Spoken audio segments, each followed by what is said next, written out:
बिहार में बड़ी हलचल के बीच सभी नेताओं के बयान आ रहे हैं। यहाँ पर भारतीय जनता पार्टी के नेता कह रहे हैं कि राजनीति में किसी के लिए दरवाजा बंद नहीं होता, दरवाजा हमेशा यहाँ खुला रहता है और कब बंद करना होता है ये कहीं ना कहीं चुनावी सिचुएशन या फिर राजनीति समीकरण के तहत तय होता है कि दरवाजा खुलना है या बंद होता है। और यहाँ पर सीधे सीधे मौका दिया जा रहा है नीतीश कुमार को। जो बिहार में इस समय अटकलें चल रही हैं, यहाँ पर सीधे सीधे बीजेपी के नेता ऑफर दे रहे हैं कि नीतीश कुमार भारतीय जनता पार्टी में आ जाएं।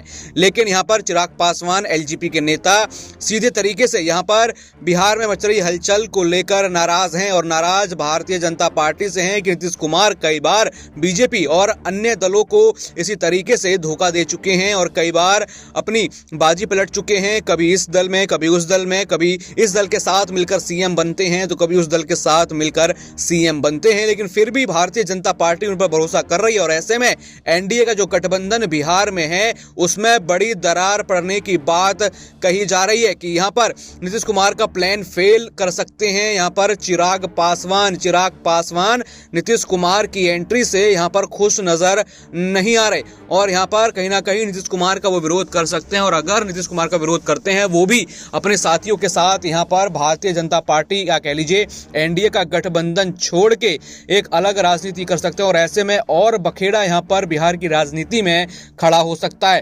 कहा जा रहा है कि चिराग पासवान नीतीश कुमार के आने से नाराज हैं और अगर नीतीश कुमार आते भी हैं तो यहां पर चिराग पासवान उनका समर्थन नहीं करेंगे। यहाँ पर लगातार ये दौर चल रहा है कि नीतीश कुमार आज शाम तक इस्तीफा देकर वापस एनडीए में शामिल होकर अपनी दोबारा एक नई सरकार बना सकते हैं। तो ऐसे में भारतीय जनता पार्टी के कई नेता खुश हैं, कई नेता नीतीश का स्वागत कर रहे हैं तो कई नेता उनका विरोध कर रहे हैं, जिसमें चिराग पासवान का नाम सामने आ रहा है। और ऐसे में वो भाजपा को बड़ा झटका दे सकते हैं और गठबंधन यहाँ पर बिहार में तोड़ सकते हैं।